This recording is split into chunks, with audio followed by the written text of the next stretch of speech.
Physical science point of వ్యూలో చాలామంది అభ్యర్థులు క్వశ్చన్స్ కొత్తగా అడుగుతున్నారు, న్యూ ప్యాటర్న్స్ వస్తున్నాయి. మరి అలాంటప్పుడు ఎలాంటి ప్రిపరేషన్ స్ట్రాటజీని మేము చేపట్టాల్సి వస్తుంది? మనకు సిలబస్లో క్లియర్గా ఇచ్చారండి. ఏమని అంటే డైలీ అబ్జర్వేషన్స్ మరియు డైలీ ఎక్స్పీరియన్సెస్ని బేస్ చేసుకొని మనకు క్వశ్చన్స్ పడే అవకాశాలు ఉన్నాయి అని. మరి ఆ పాయింట్ ఆఫ్ వ్యూలో మనము మోస్ట్ వెయిటేజ్ ఏ టాపిక్స్ మీద ఇవ్వాలి? ఇక్కడ మళ్ళీ చెప్తున్నాను నేను, వెయిటేజ్ ఇవ్వండి అంటే మిగతా వాటిని వదిలేయండి అని కాదు. వెయిటేజ్ ఇచ్చేటటువంటి సందర్భంలో ఆ ఎక్కువ వెయిటేజ్ లేదా ఎక్కువ సార్లు అడిగినటువంటివి లేదా ఎక్కువ ప్రశ్నలు వచ్చినటువంటి టాపిక్స్ని మనము ఎక్కువ వెయిటేజ్ ఉన్నటువంటి టాపిక్స్గా మనం చూస్తాం. మరి ఈ పాయింట్ ఆఫ్ వ్యూలో చూస్తే మనకు స్క్రీన్ మీద కనిపిస్తూ ఉన్నాయి మోషన్ అండ్ ఫోర్స్.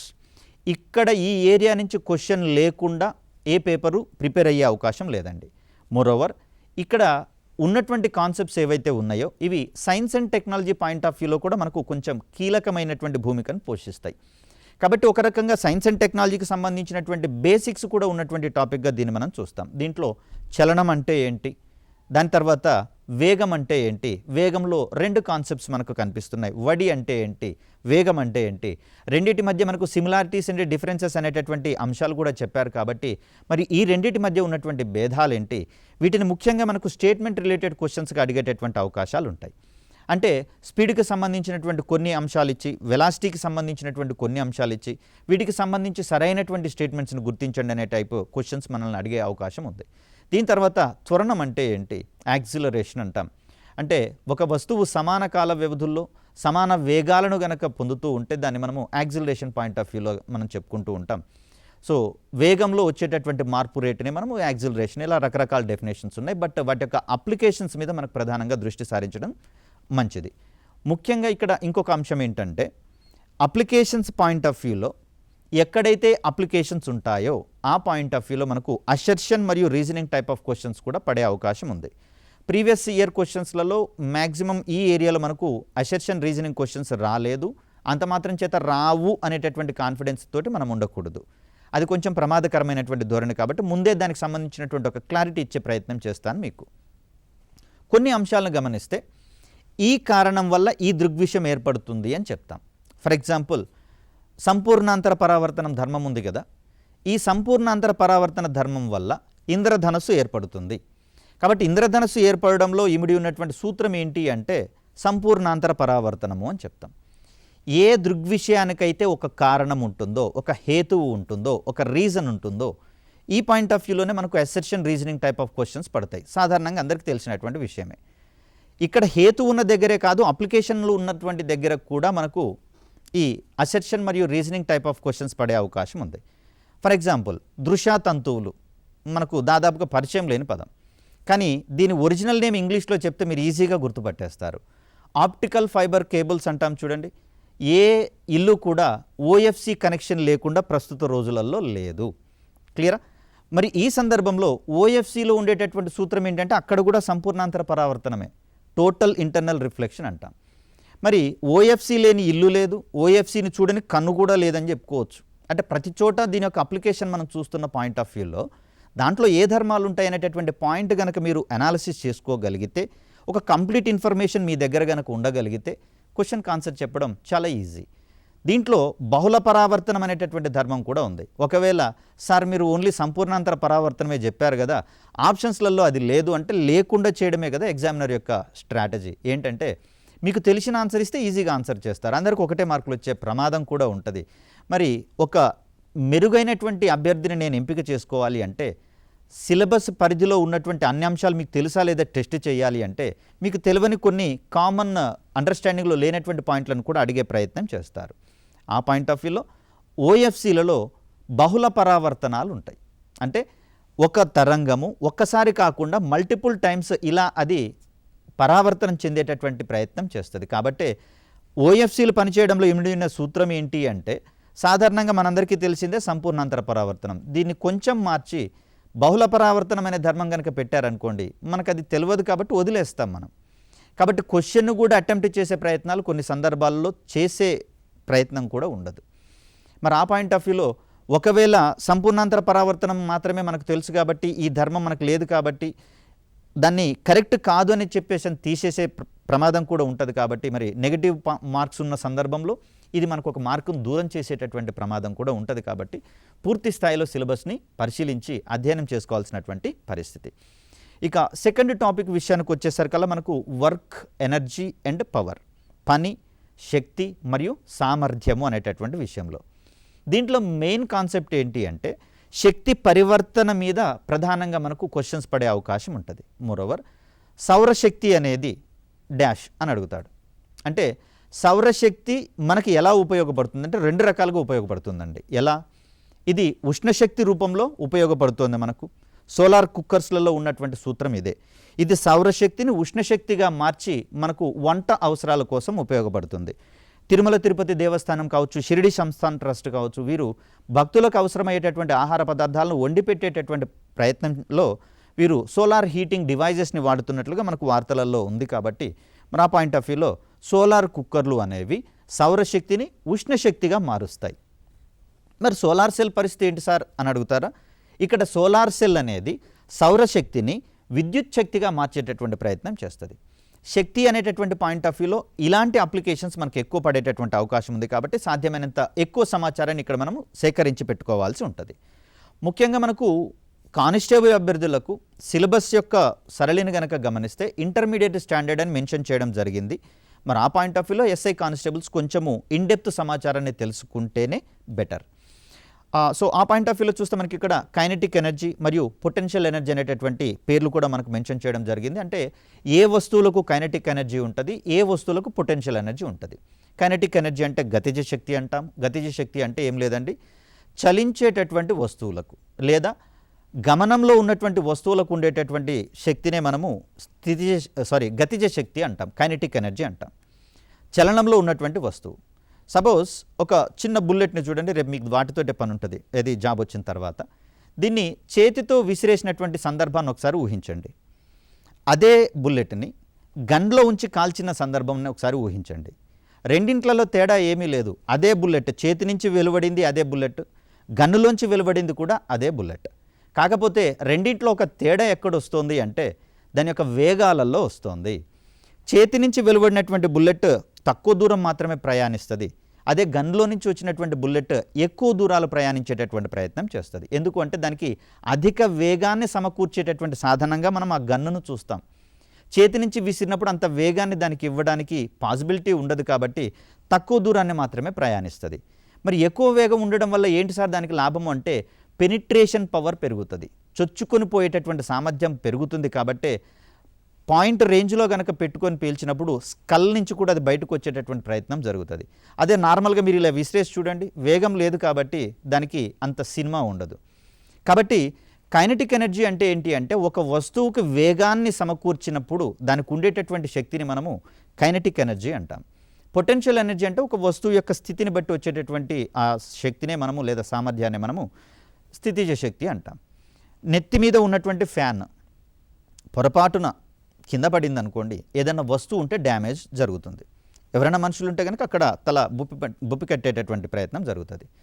ఒకవేళ అది రన్నింగ్లో ఉన్నటువంటి సందర్భంలో చూడండి, ఇంకా డ్యామేజ్ ఎక్కువ జరిగేటటువంటి అవకాశం ఉంది. అంటే ఒక వస్తువుకు స్థితి వల్ల వచ్చేటటువంటి పొటెన్షియల్ ఎనర్జీ, అది చలనంలో ఉండేటటువంటి ఎనర్జీ, ఇవి రెండూ కూడా సమకూరితే జరిగే డ్యామేజ్ ఎక్కువగా ఉంటుంది. దానికి అధిక శక్తి సమకూరుతుంది అని చెప్తాం. మరి కైనెటిక్ ఎనర్జీ, పొటెన్షియల్ ఎనర్జీ రెండూ ఉంటే వాటికి ఉండేటటువంటి శక్తిని మనము యాంత్రిక శక్తి అని చెప్పేసి అని మాట్లాడతారు. సపోజ్ యుద్ధ విమానాల నుంచి ఒక బాంబును కనుక జార విడిచినప్పుడు లేదా ఒక క్షిపణిని కనుక జార విడిచినప్పుడు ఆ విమానానికి ఉండేటటువంటి వేగం దీనికి కూడా సమకూరుతుంది. కాబట్టి అక్కడ గతిజ శక్తి ఉంటుంది, కైనెటిక్ ఎనర్జీ. అదేవిధంగా ఒక నిర్దిష్టమైనటువంటి ఎత్తు నుంచి అది కిందికి పడుతుంది కాబట్టి స్థితిజ శక్తి. రెండు శక్తులు ఉంటాయి కాబట్టి యాంత్రిక శక్తి వల్ల అది ఎక్కువ డ్యామేజ్ చేస్తుంది అని చెప్తాం. ఇలాంటి అవగాహనతోటి మనము క్వశ్చన్స్ని ఫ్రేమ్ చేసుకోవాల్సి వస్తుంది. నిత్య జీవితంలో వీటి యొక్క అప్లికేషన్స్ ఎలా ఉన్నాయో కూడా చూసుకుంటూ మనము ముందుకు వెళ్ళాల్సినటువంటి పరిస్థితి. ఇక పవర్, పనిచేసేటటువంటి శక్తిని మనము సామర్థ్యం అనేటటువంటి పేర్లతో చెప్తాం. మోరోవర్ వీటికి సంబంధించినటువంటి ప్రమాణాలు కూడా మనకు ఇంపార్టెంటే. తర్వాత హీట్ మరియు టెంపరేచర్కి సంబంధించి చూస్తే మనకు ఉష్ణము మరియు ఉష్ణోగ్రత. ఇక్కడ రైట్, ఉష్ణము మరియు ఉష్ణోగ్రత అనేటటువంటివి కొంచెము సిమిలర్ కాన్సెప్ట్స్గా మనం చూసుకుంటాం. బట్ పేర్లు మనం వాడుతున్నాం సమానార్థకంగా, కానీ స్పష్టమైనటువంటి వేరియేషన్ అనేది కనిపిస్తుంది. ఒక వస్తువు యొక్క ఉష్ణోగ్రత పెరగాలంటే ఉష్ణం కారణం. ఒక వ్యక్తికి కోపం రావాలంటే ఏం చేయాలి? కొంచెం రెచ్చగొట్టే పనులు చేస్తాం. ఇలా రెచ్చగొట్టేటటువంటి పనులు ఎంత చేస్తే తనకంత కోపం పెరుగుతుంది. కాబట్టి ఒక వస్తువు యొక్క ఉష్ణోగ్రత పెరగాలంటే దానికి కొంచెం ఉష్ణాన్ని అందించాలి. మీరు ఎలా అయితే రెచ్చగొడుతున్నారో ఈ కాన్సెప్ట్ని మీరు ఉష్ణంకి లింక్ చేసుకోండి. వ్యక్తిలో వచ్చేటటువంటి కోపాన్ని ఉష్ణోగ్రతతో లింక్ చేసుకునే ప్రయత్నం చేస్తే మనకు కాన్సెప్ట్ బాగా అర్థమయ్యే అవకాశం ఉంటుంది. సో అలా ఒక వస్తువు వేడెక్కాలి అంటే దానికి అందించాల్సినటువంటి కాంపోనెంట్ని ఉష్ణము అంటాం. ఎంత ఉష్ణాన్ని అందిస్తే అంత ఉష్ణోగ్రత దానికి పెరుగుతుంది. ఉష్ణం అనేది మనకు ఒక శక్తి స్వరూపము. ఉష్ణోగ్రత అనేది ఈ ఉష్ణాన్ని అందించడం ద్వారా వస్తువులు వచ్చేటటువంటి మార్పు. ఈ ఉష్ణ మార్పుల వల్ల మనకు ఏమేమి ప్రభావాలు ఉంటాయో వాటి మీద చాలా సందర్భాలలో క్వశ్చన్స్ రావడం జరిగింది. ఏ లోహాలకు ఎక్కువ ఉష్ణ వ్యాకోచ ధర్మాలు ఉంటాయి, మీన్స్ ఉష్ణము అందిస్తే మనకు కోపం ఎలా అయితే వస్తుందో వస్తువులు కూడా అలాగే వ్యాకోచించేటటువంటి ధర్మాన్ని ప్రదర్శిస్తాయి. మీన్స్ ఉష్ణాన్ని గ్రహించినటువంటి వస్తువు ఖచ్చితంగా వ్యాకోచిస్తుంది, ఉష్ణాన్ని కోల్పోతే సంకోచిస్తుంది. ఈ సంకోచ మరియు వ్యాకోచాల మీదనే గతంలో చాలా సందర్భాల్లో క్వశ్చన్స్ అనేది రావడం జరిగింది. మరి ఆ పాయింట్ ఆఫ్ వ్యూలో చూసుకుంటే ఉష్ణ ప్రాంతాలలో మనకు గతంలో కొన్ని క్వశ్చన్స్ రావడం జరిగింది. ఎలా అంటే ఈ క్రింది వానిలో ఉన్నిని ఎక్కడెక్కడ వాడతారని ఒక క్వశ్చన్ అడగడం జరిగింది, ప్రీవియస్ క్వశ్చన్ వేరే ఎగ్జామ్స్లలో.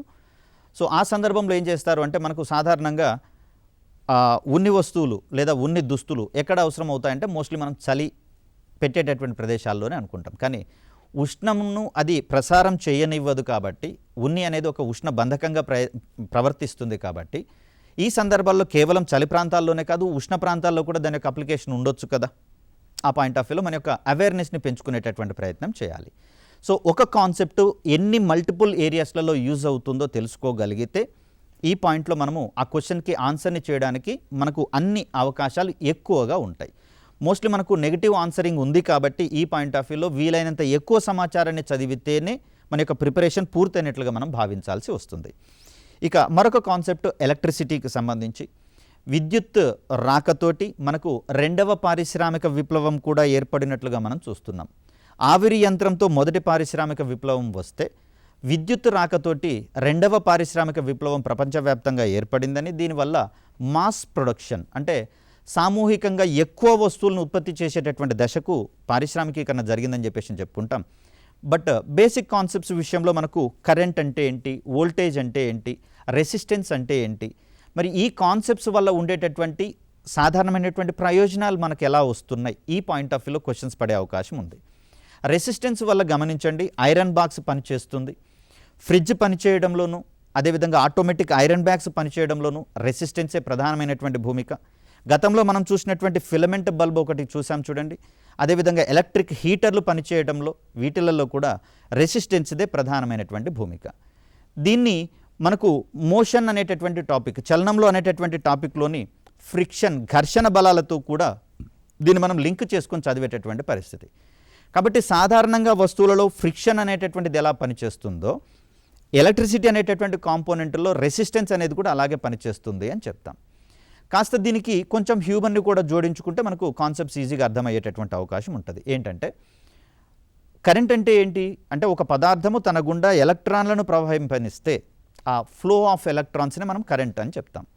ఒకవేళ అవి అపోజ్ చేస్తే దాన్నే మనము రెసిస్టెన్స్ అనేటటువంటి ధర్మంగా చెప్తాం. మరి రెసిస్టెన్స్ వల్ల ఏం జరుగుతుంది అంటే అక్కడ ఒక ఫ్రిక్షన్ అనే కాన్సెప్ట్ ఏర్పడుతుంది. దీన్ని ప్రతికూల బలాలు అని చెప్పేసి చెప్పుకుంటాం. దానివల్ల ఏమవుతుంది, మనిషికి ఆవేశం వస్తే ఏం చేస్తాడు, ఏదో గొడవ చేసే ప్రయత్నం చేస్తాడు. అలా సాధారణంగా పోవాల్సినటువంటి ఎలక్ట్రాన్లను మీరు ఆపేసినప్పుడు ఏమవుతుందంటే ఎలక్ట్రాన్లకు కాస్త ఫ్రిక్షన్ వల్ల కోపం వస్తుంది అని గుర్తుపెట్టుకోండి. కోపం వల్ల ఏం జరుగుతుంది అంటే మనలో ఆవేశం పెరుగుతుంది, అక్కడ ఆ కాంపోనెంట్స్లలో ఉష్ణం జనిస్తుంది అనేటటువంటి ఒక లింకేజ్ కనుక ఏర్పాటు చేసుకోగలిగితే ఇక్కడ ఎలక్ట్రాన్లను ఆపోజ్ చేసేటటువంటి రెసిస్టెన్స్ ధర్మం వల్ల ఫ్లో ఆఫ్ ఎలక్ట్రాన్స్ అనేది డిస్టర్బ్ అవ్వడం వల్ల ఆ వస్తువులలో ఉష్ణశక్తి అనేది వెలువడుతుంది. కాబట్టి కొన్ని బల్బులను వేసినప్పుడు విద్యుత్ శక్తి అనేది కాంతి శక్తిగా మారుతుంది, అదేవిధంగా ఉష్ణశక్తిగా కూడా మారుతుంది. దాంట్లో ఉన్నటువంటి ధర్మాన్ని ఈ రకంగానే మనం అర్థం చేసుకోవాల్సి వస్తుంది. అంటే సాధారణంగా ఫ్లో అవ్వాల్సినటువంటి ఎలక్ట్రాన్స్ని ఆ వస్తువు తన గుండా ప్రవహింపనీయనప్పుడు అది కాస్త మనకు ఉష్ణశక్తిగా కన్వర్ట్ అయ్యేటటువంటి అవకాశం ఉంది. ఎలక్ట్రానిక్ హీటర్లలో కావచ్చు, ఐరన్ బాక్సులలో కావచ్చు, ఇదే సూత్రం మనకు పనిచేస్తుంది. అదేవిధంగా ఫ్రిడ్జ్లు కూడా చూడండి, కొంతసేపు పనిచేస్తాయి, దాని తర్వాత ఆటోమేటిక్గా అవి ఆఫ్ అవుతాయి. మరికొంత సమయం తర్వాత అవి ఆన్ అయ్యేటటువంటి ధర్మాన్ని మనం చూస్తే ఇక్కడ ఆటోమేటిక్గా ఆన్ అండ్ ఆఫ్ అయ్యేటటువంటి ఆ వస్తువులలో కూడా ఈ రెసిస్టెన్స్ అనేటటువంటి ధర్మాన్ని ప్రధానంగా ఉపయోగించుకుంటామనేది గుర్తుపెట్టుకోవాలి. సో ఇలా మనకు ఈ పర్స్పెక్టివ్లో మన యొక్క ప్రిపరేషన్ పెంచుకునేటటువంటి ప్రయత్నం చేస్తాం. ఇక మరొక కీలకమైనటువంటి కాన్సెప్ట్గా మనకు లైట్స్ అండ్ ఆప్టిక్స్ అనేది కనిపిస్తుంది. కాంతి మరియు ఈ ఆప్టిక్స్ అంటే ఏది కాంతిని అధ్యయనం చేసేటటువంటి శాస్త్రంగా దీన్ని మనం చెప్తాం. దీంట్లో ముఖ్యంగా ఉండేటటువంటి సబ్ టాపిక్స్ మనకు చూస్తున్నాం ఇక్కడ.